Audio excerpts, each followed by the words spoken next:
तो आदाब, नमस्कार, गुड इवनिंग, सत श्री अकाल। एक बार फिर आप तमाम लोगों का स्वागत है क्राइम तक की कहानी के इस एपिसोड में। उम्मीद है पूरी फैमिली अच्छी होगी, अपना और अपनों का ख्याल रख रही होगी। किस्मत बड़ी अजीब चीज़ है, अगर ये मेहरबान हो जाए तो फिर इंसान पता नहीं क्या से क्या हो जाए। वफादारी कहते हैं कभी बेकार नहीं जाती। ये दोनों चीज़ें ऐसी हैं जो कभी भी किसी की भी काया पलट कर सकती हैं। आज की कहानी एक ऐसे नौकर और मालिक की है जिसका सच जब दुनिया के सामने आया, और ये भी नहीं कि बाबा आदम के ज़माने में, अभी मुश्किल से इस बात को करीब 5 और 3 8 साल हुए, तो दुनिया चौंक गई कि आज के दौर में भी ऐसा हो सकता है, कोई ऐसा कर सकता है। ये कहानी है एक गजराज सिंह जडेजा नाम के ज़मींदार की। गजराज सिंह जडेजा गुजरात के रहने वाले, गुजरात के राजकोट में रहते थे और बेहद साधारण गरीब परिवार से। बचपन में ही माँ बाप की मौत हो गई। इसके बाद गजराज सिंह जडेजा धीरे धीरे बड़े हुए, छोटी मोटी नौकरी की, काम किया, मेहनत कश थे। मेहनत की वजह से उन्होंने कुछ पैसे बनाए तो छोटा सा घर खरीदा, फिर धीरे धीरे कुछ बिजनेस करने लगे और फिर ज़मीन खरीदी। ज़मीन पे खेती अच्छी होने लगी, फसल बेचकर फिर और ज़मीन खरीदने लगे। और इस तरीके से ये बात है 1970s की, 70 के करीब।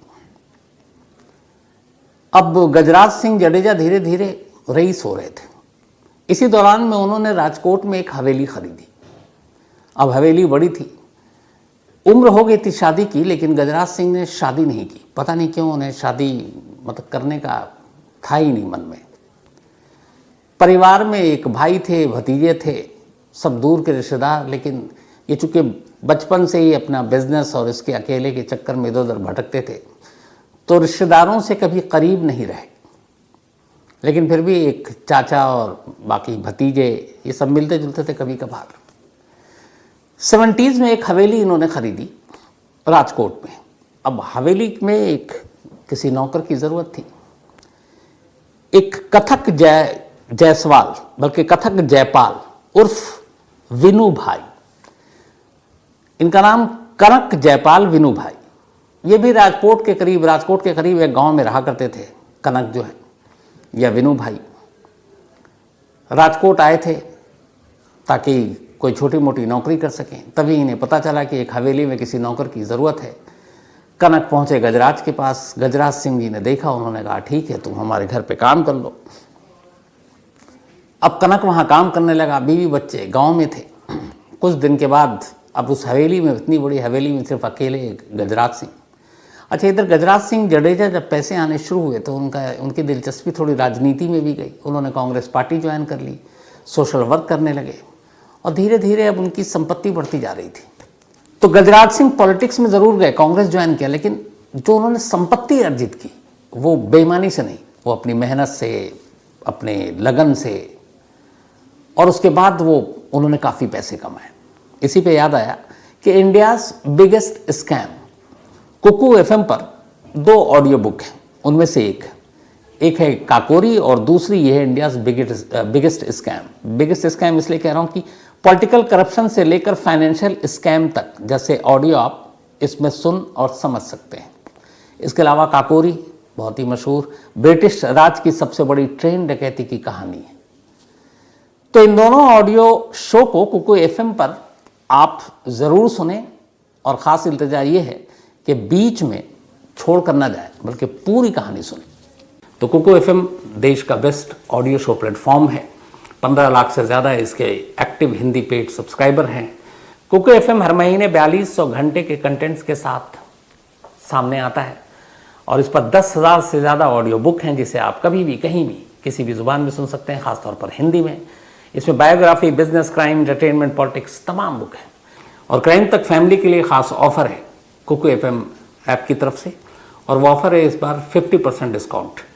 तो यानी आप पहले महीने के लिए सिर्फ 49 रुपीज़ में सब्सक्रिप्शन हासिल कर सकते हैं और 10,000 से भी ज़्यादा जो ऑडियो बुक का ख़जाना जहाँ चाहें जब चाहें सुन सकते हैं।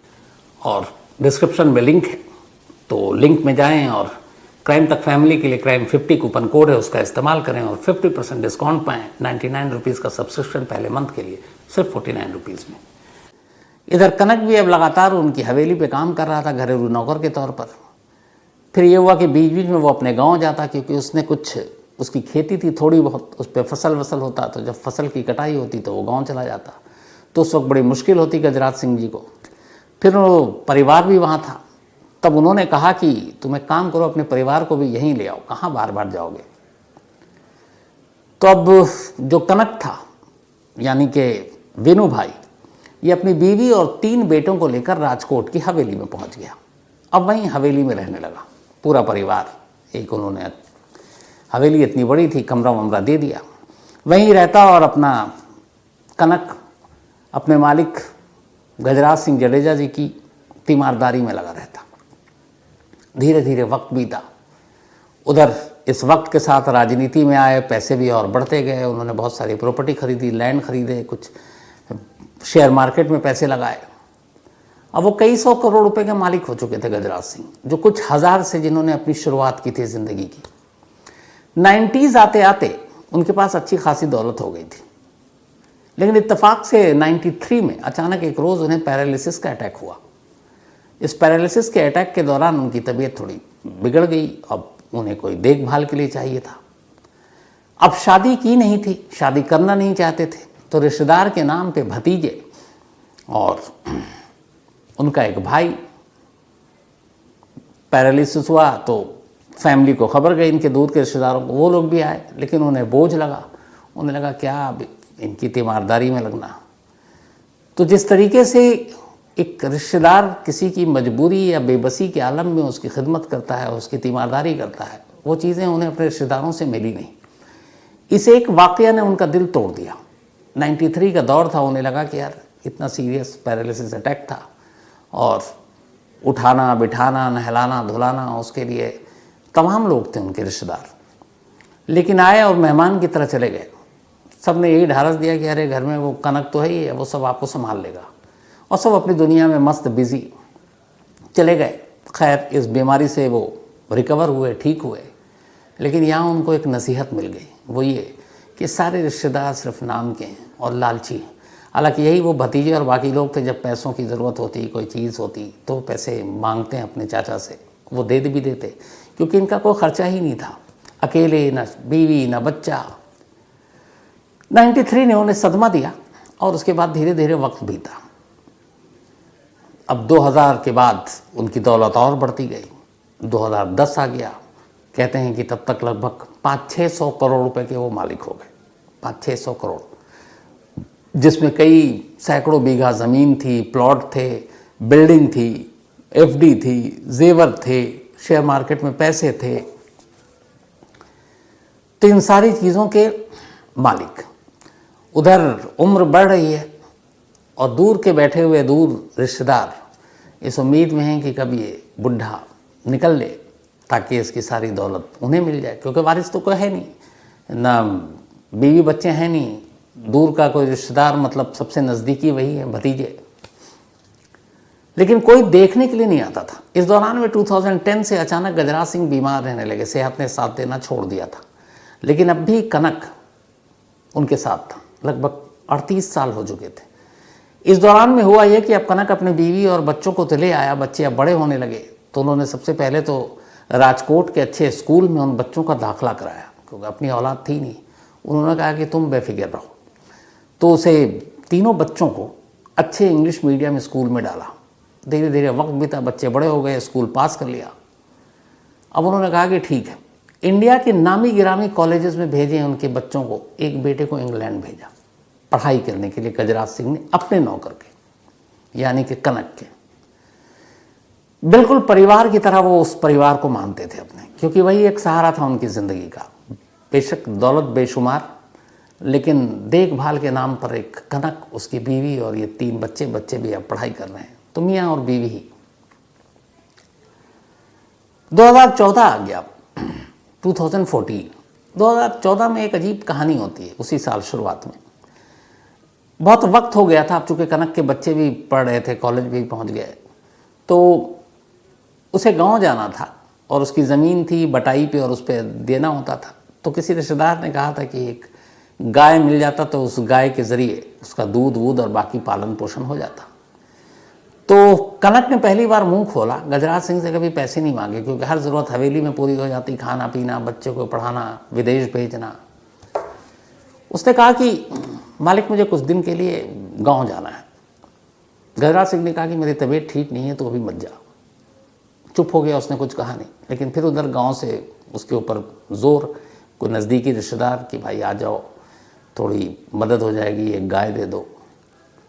थोड़े दिन के बाद फिर उसने कहा कि मालिक मुझे जाना है और आपसे एक चीज़ मांगनी है। तो उन्होंने कहा बताओ। तो उन्होंने कहा मुझे एक गाय चाहिए।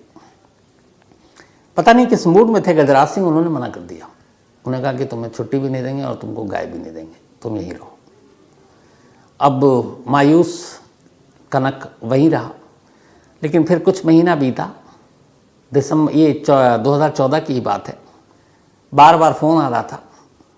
तो गजराज सिंह ने कहा तुम एक काम करो, गांव हो आओ। गांव चला गया, उन्होंने गाय नहीं दी, वो चला गया। अब उसके बाद वो गांव में ही है।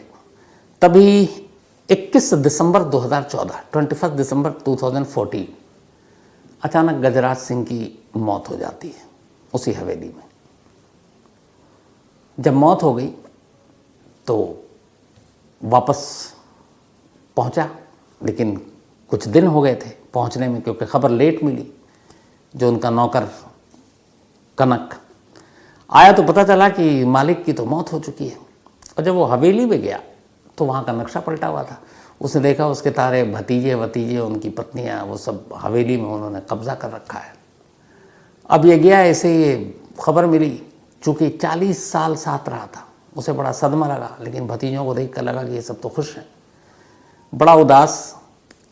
इधर बीवी जो है वो कहीं बाहर थी कनक की, और वो पहुंच गया था हवेली। अब उसके बाद वो हवेली से बाहर ना आए, हवेली में सारे भतीजे भतीजे। अब बीवी थोड़ी देर के बाद पहुंची तो उन्होंने पूछा कनक कहाँ है। तो जो भतीजे और सारे थे उन्होंने एक तो उसको गाली वाली दी और कहा कि अब तुम लोग अपना सामान निकालो और यहाँ से जाओ, अब चाचा रहे नहीं, अभी हवेली और ये सारी चीज़ें हम लोगों की है, तो अब तुम लोग निकल लो, तुम्हारी हमें ज़रूरत नहीं है। तो उसने कहा ठीक है, हम अपने गाँव लौट जाते हैं, पर मेरा पति कहाँ है। तो उन्होंने कहा पता नहीं। पूरा दिन बीत गया, पति मिला नहीं। कनक जायसवाल या फिर विनू भाई, पत्नी परेशान। अगले दिन भी कोई खबर नहीं। अब उसे डर लगा कि कहीं भतीजों ने कुछ कर ना दिया। वो पहुंच गए पुलिस स्टेशन। जाकर कनक की वाइफ ने पुलिस स्टेशन में रिपोर्ट लिखा दी कि मेरा पति गायब है और वो इस हवेली में गया और हवेली से बाहर ही नहीं आया क्योंकि हम लोगों को बाहर कर दिया गया और हम इंतज़ार कर रहे हैं। पुलिस ने रिपोर्ट लिखी, तफ्तीश शुरू की। तो लोगों से पूछताछ की तो पता चला कि कनक जो है वो हवेली के अंदर ही बंधक है, उसको अगवा कर रखा है, एक कमरे में बंद कर रखा है। पुलिस ने खैर किसी तरह उसे अपनी निगरानी में बाहर निकाला। पूछा कि भैया मामला क्या है। अब कनक को कुछ पता ही नहीं। उन्होंने कहा साहब हम तो आए थे, इन्होंने हमारे साथ गाली गलौज की और पता नहीं क्या क्या बोल रहे थे, उसके बाद हमें कमरे में बंद कर दिया, कुछ पेपर पे साइन वाइन कराया, हमें तो पता नहीं क्यों साइन करा रहे हैं। तो पुलिस किडनैपिंग का मामला दर्ज करके ये जानना चाह रही कि एक नौकर को क्यों कमरे में बंद किया गया था। अब पुलिस ने तमाम रिश्तेदारों से पूछताछ शुरू की। इसी दौरान में एक वकील पुलिस के सामने पहुंचता है और पुलिस को एक जानकारी देता है और इस जानकारी के साथ ही सारी कहानी पलट जाती है। खुद पुलिस हैरान उस कहानी को सुनकर। वो वकील गजराज सिंह जडेजा का वकील था। उसने कहा कि 3 महीने पहले दिसंबर से, यानी कि अक्टूबर 2014 में गजराज सिंह चौहान ने, बल्कि 3 महीने से पहले ही, एक वसीयत लिखाई थी और वो वसीयत लिफाफे में सील बंद उनके पास है। अब ये जो कहानी है, सारी किडनैपिंग विडनैपिंग हो गई, सब कुछ हो गया। अब उसमें करीब 3 महीने निकल चुके हैं। अभी तक ये कि एक नौकर था, घर वालों ने बंद कर दिया, ये भी हो रहा है कि चलो छोड़ दो। दिसंबर में डेथ हुई, मार्च का महीना आ गया, मार्च 2015। इसी मार्च 2015 में एक वकील साहब नमूदार होते हैं और पुलिस को बताते हैं कि गजराज सिंह जी ने एक वसीयत की थी। वो वसीयत ये है। अब उधर हवेली पर और उनके बाकी जो जगह पर भतीजे सब अपना कब्जा करके और खुशी खुशी कि चलो चाचा से जान छूटी, अब उनकी सारी दौलत पर हम ऐश करेंगे, मज़े कर रहे हैं। अब पुलिस उस वसीयत को पढ़ती है। वसीयत को पढ़ने के बाद कनक जयपाल उर्फ विनू भाई, उनकी पत्नी, तब तक बच्चे भी आ गए थे, इन सब को लेकर हवेली पहुंचती है। हवेली जाने के बाद एक फरमान आता है, बाकी वकील भी थे, कहा जाता सारे रिश्तेदार इस हवेली को खाली कर दो, क्योंकि ये हवेली गजराज सिंह जडेजा ने अपनी मौत से पहले अपने नौकर कनक के नाम कर दी है। सुनकर उन लोगों के पैरों तले ज़मीन खिसक गई, लेकिन ये तो अभी पहला धक्का था। इसके बाद जब पूरी वसीयत पढ़ी गई तो पता चला कि उस वसीयत में जो कैलकुलेशन किया था उसके हिसाब से उस वक्त 2014 बल्कि 15 मार्च गजराज सिंह जडेजा ने अपनी मौत से पहले 600 करोड़ रुपए की पूरी संपत्ति, चल अचल जिसको कहते हैं, उसमें गहने भी, बैंक में पैसे भी, एफडी भी, प्लॉट भी, ज़मीन भी, वो सारी छोड़ कर गए थे, 600 करोड़। और वसीयत में लिखा था कि उनकी एक एक इंच ज़मीन, एक एक रुपया, जितनी भी उनके नाम पे प्रॉपर्टी है, वो सारी की सारी प्रॉपर्टी सिर्फ और सिर्फ एक फैमिली के नाम है, और वो है 40 साल से उनकी सेवा करने वाला उनका नौकर कनक उर्फ विनू भाई। जब ये वसीयत पढ़ी गई, पूरी सामने आ गई, भतीजों के चेहरे लाल, हवा खराब। अब कानूनी दस्तावेज था, कुछ कर नहीं सकते थे, खबर मीडिया में फैल गई। अब जो कनक हैं उनके पीछे मीडिया भी पड़ गई कि ऐसा कौन मालिक है जो जाते जाते अपने नौकर को 600 करोड़ रुपए दे गया। लेकिन फिर यही हुआ, पुलिस का प्रोटेक्शन मिला, अदालत ने भी इस वसीयत को मान्यता दी और एक नौकर अपने मालिक के सारी विरासत का वारिस बन गया। इसके बाद कुछ वक्त तक वो वहाँ रहा। इस दौरान में भी उसके भतीजे और ये लोग धमकाते रहे, फिर ये भी कहते रहे कि कुछ दे दो। इस दौरान बेटा भी पढ़ लिख कर अपना बिजनेस शुरू कर चुका था। कनक ने अपने पैसे और उस बिजनेस में लगाए जिसको गजराज सिंह ने पढ़ाया था। कुछ वक्त के बाद कनक अपने बेटे के पास लंदन चला गया अपनी बीवी को लेकर। एक गांव का एक मामूली शख्स जिसने 40 साल तक अपने मालिक की सेवा की, ये उसका फल था, उसकी ईमानदारी का फल था, उसकी मेहनत का फल था, उसकी तीमारदारी का फल था। और आज भी कनक और उसका पूरा परिवार बेहद खुश है, संपन्न है, देश विदेश हर जगह घूम रहे हैं। तो ये थी कहानी। ऐसी कहानियों से कई बार सबक भी मिलती है कि अच्छे लोगों के साथ कई बार बहुत अच्छा होता है। तो वही अपना सिलसिला, लेकिन इस सिलसिले की शुरुआत करूं उससे पहले आप लोगों को बता दूं कि आज वारदात का 19वां बर्थडे है, 19th बर्थडे। 2004 22 नवंबर को वारदात की हमने शुरुआत की थी। आज तक पर 19 साल हो गए और ये 19 साल से ये सफ़र यूं ही जारी है। क्राइम की हर खबर दुनिया और देश की इसी वारदात में दिखाते हैं। तो आज पूरी वारदात टीम को भी विश क्राइम तक फैमिली की तरफ से, और वारदात को हैप्पी बर्थडे 19वें साल के। अगले साल ये 20 साल का हो जाएगा। तो वारदात के साथ साथ आज शालिनी खत्री जी का भी जन्मदिन है, तो हैप्पी बर्थडे शालिनी जी। और ये प्रतीक खत्री जी ने भेजा, उनकी वाइफ हैं, और ये कैनेडियन लॉयर लाइसेंस इनको मिल गया है प्रतीक जी को। तो बहुत बहुत बधाई, और बस आप यूं ही अच्छी अच्छी वकालत करें। फरहत रईस का भी जन्मदिन है, तो हैप्पी बर्थडे फरहत। और ये वसीम अहमद की वाइफ हैं सोनी देवी, इनका भी आज जन्मदिन है, हैप्पी बर्थडे सोनी जी। और उजाला ने भेजा है, साथ ही हर्षित का भी बर्थडे है, तो हैप्पी बर्थडे हर्षित। और ये भेजा है, ये कुरुक्षेत्र से आया है, नीलम सहानी, इनका भी आज बर्थडे है, तो हैप्पी बर्थडे नीलम जी। और शरद पुलिस मधु जहानाबाद, वहाँ से इन्होंने भेजा है। इसके अलावा Amrapali Sharma ji, thank you so much. सुधारने के लिए रेप्यूटेशन नहीं होता, रेपुटेशन होता है, तो आम्रपाली जी धन्यवाद। इसके अलावा Govind Kushwaha, thank you so much Kushwaha साहब। और Anuradha tent house and unlimited company, एक कुशीनगर में पडरौना शहर है, वहाँ पे ये है, तो तो आप हमारी क्राइम तक फैमिली मेम्बर के कभी किसी की शादी ब्याह या कोई और फंक्शन हो जिसमें आपको टेंट वेंट चाहिए होगा तो गोविंद कुशवाहा जी को पकड़ लीजिएगा।